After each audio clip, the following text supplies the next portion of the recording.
Laboratories. Here we are in Birmingham, hundreds, if not thousands of us, standing up alongside thousands of people across the whole world.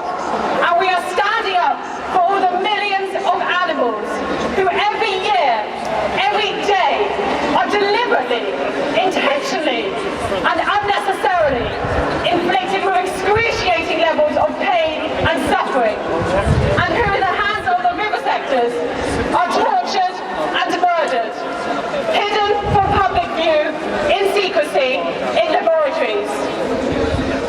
Each of these animals was an individual creature who on their own experienced bewildering levels of fear and terror, panic.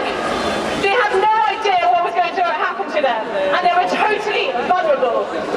They were kept for their entire lives in unnatural cages, until, that is, they were led out to be tortured. They were electrocuted, gassed, poisoned, irradiated, dissected, surgically mutilated, forcefully restrained and starved. Have no doubt about it that this is what happens to these animals. And today we are here to remember each individual one. But there is also another very important reason why we're here today, and that is because we want change. We want to see an end to this unnecessary and deliberate cruelty and suffering. And do you know what? I really believe that we can achieve this change, and we can achieve this change through science. We now have science on our side. Science is what has proven that these animal models are totally futile. It is totally invalid, and it is completely meaningless. And it is also science that offers the way forward from here. Now, if there's one thing, and one thing alone, that you take away with you today, let it be this. And that is that animal models do not predict the human response of new drugs and new diseases. And what this means is that no matter how many times we test a new drug or a new disease on an animal model, it will not, it cannot, and it will never produce any results that are at all meaningful, valid, or relevant for a human being. In fact, we may as well just toss a coin to predict the outcome of a new drug or disease on a human being rather than test it on an animal model. And just like tossing a coin is all about a game of chance, it is a game of luck, and this is all randomness. There is a 50-50 chance of getting it right. So too is testing new drugs and diseases on animals. In fact, a lot of scientists will not even say it is favorable as 50-50, and the odds are more like 30-70. But either way, scientifically, these models of research are completely valueless. Now, I'm sure that most people here are aware of lots of substances that they may be able to give their cat or their dog, for example, and this is quite harmless. Yet if you go on and give that same substance to another animal, it can be totally poisonous. And this is exactly this state of affairs that has caught the UK today in a major health crisis. Death from adverse drug reactions has reached epidemic proportions. Can you believe that as many people who die from adverse drug reactions are dying from diseases like cancer, stroke, and heart disease? Death from an adverse drug reaction is up there with the big top 4 killers in the Western world today. But unlike cancer, stroke, and heart disease, which are the end manifestations of very complex processes which have been rumbling for years, if not a lifetime, there is a single, clearly identifiable risk factor for death from an adverse drug reaction. And that is the overuse and reliance upon animal models in the screening stages of a drug before it goes on to be used by humans. I'll just have a little get. And it is these adverse drug reactions which is taking the lives of 20,000 people here in the UK every year. Now, of course, the pharmaceutical companies and the researchers don't want anyone to know about this, and they keep all their secrets from the public. And what they like to do is lump together all the millions of animals that they use, or the millions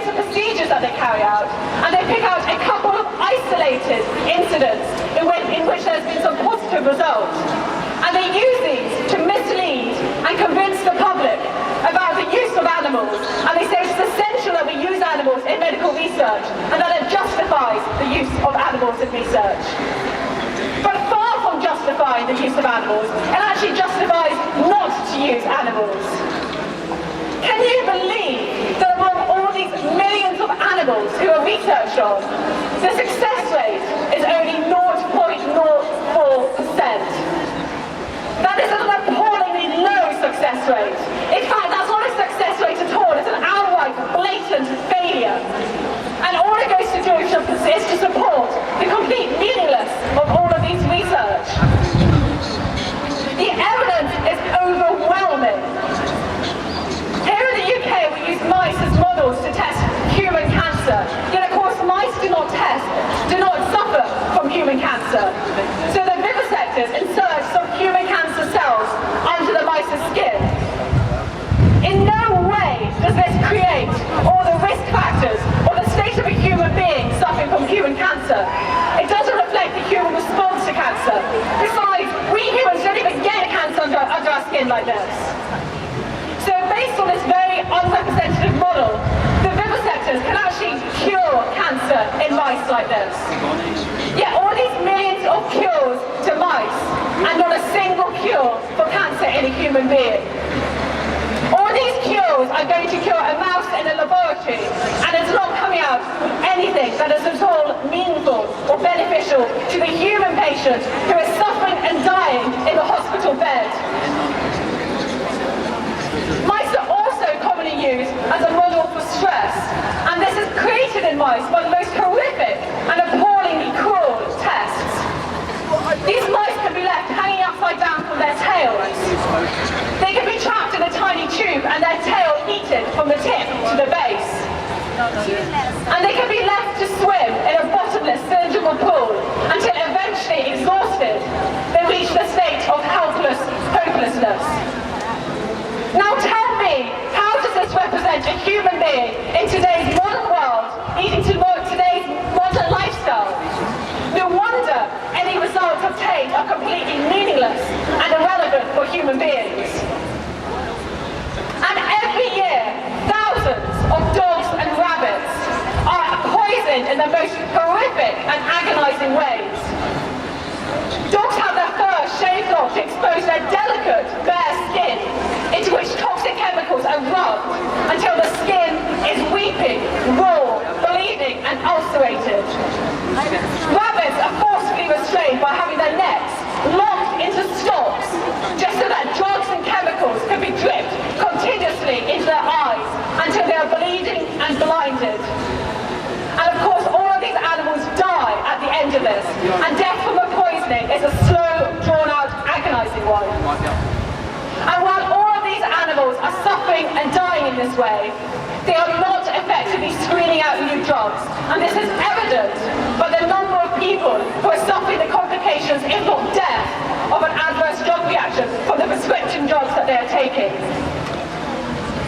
We're also using thousands of monkeys every year in the UK. And again, monkeys do not even suffer from human diseases. So instead they have to be artificially created. Would you believe that we have 100 vaccines against the HIV virus in a monkey in a laboratory, yet not a single vaccine for a human being? Once again, these monkeys are used in order to replicate Parkinson's, but because they do not suffer from this uniquely human disease, they have a poison injected into their brain, anything up to 20 times in just a day or two, and the needle is left in their brain for several minutes in order to maximize the effect. The effect is so debilitating that these monkeys cannot even move, let alone stand, and they're left huddled in the back of their cages, shaking and trembling, unable to feed themselves. They have to be force-fed simply to keep them alive for the purposes of this experiment. And once again, we have hundreds of drugs that will be effective in reversing the effects of Parkinson's in these monkeys, yet not one drug is effective on a human being. So what does this tell us? What does this show? There's a huge chasm, a huge gap between what goes on animals in laboratories and what translates to the human being in the hospital in clinical setting. We may have the cure to cancer in a mouse in a laboratory. We have vaccines for HIV be for a monkey in a laboratory. We can treat Parkinson's, but not a single effective drug is coming out to the humans, and humans are continuing to suffer and die as a result from these diseases. At the same time, biomedical research is outright failing human beings. It is giving them this hope, it is giving them this promise, and it is simply not delivering. And while it continues to rely upon these models, it will never deliver. Yet despite this, the vivisectors simply say they need to use even more animals for even longer. And while they do that, they simply waste more millions of pounds of our money, that's money that you and I have paid in our taxes, and that members of the public have generously donated in good faith to research companies like Parkinson's UK and Cancer Research UK. And they are wasting all these animal lives, and nothing is coming out of the biomedical research industry for humans. Here we are in the 21st century, when every area of our lives has been invaded and pervaded by the latest technology and innovation. And the one area alone that does not keep up with the times, and which continues to use methods based on the Victorian era, is of course the medical research industry. We do have the scientific methods. They are far superior because they are human-based. Any results obtained from them will be directly relevant, meaningful, reliable, and safer. Not only that, but they're quicker, cheaper, and more effective. Nowadays, more and more scientists, doctors, and professionals are standing up against the use of animals in medical research. And they are doing this because of the futility and the lack of value of the results obtained. It is time that our government became independent and objective on this, and got out of that financial hammer of influence that the pharmaceutical companies wield upon it. If and when the government starts to really be receptive to the scientific methods around and really harness them, then we will slowly start to see a decrease in the number of animals used, together with an increase in the successes, cures, and the outputs from the biomedical research industry. And of course, we'll save those 20,000 people who die every year from adverse drug reactions. So this brings me back to today, and here we all are on World Day for Animals in Laboratories. First, we are here to remember each of those millions of creatures who is suffering in the hands of the vivisector, who has no say in the matter, and who is completely vulnerable. But we are also here to bring about change, and this is where you come into it. We really need to spread the word and to let everybody who is deliberately being kept in secret and unaware of what's going on know the reality and know what they are spending their money on. Everybody here has to tell 5 people who is not here today that biomedical research is failing humans. I'm sure that most people will know at least a couple of people who are suffering from diseases like cancer, Parkinson's, Alzheimer's. And you need to let them know that they will never, ever have any hope of getting a recovery or a cure or a treatment if we continue using these out-of-date, obsolete methods. You also need to get the government to give this an attention that it deserves. And the way you can achieve that is by writing just one letter, whether that's to your MP, the Prime Minister, or the government, and totally insist, that they need to give this the evaluation and the attention that it deserves. A scientific evaluation of the methods of animals used against non-animal methods would be a start. And if we start, we can start to achieve the change that we are all here for today. So please tell everybody who's not here, and please write one letter, and then we will finally start to see a decrease in those animals in the published statistics from the Home Office. Enjoy the rest of your day, and thank you for your time.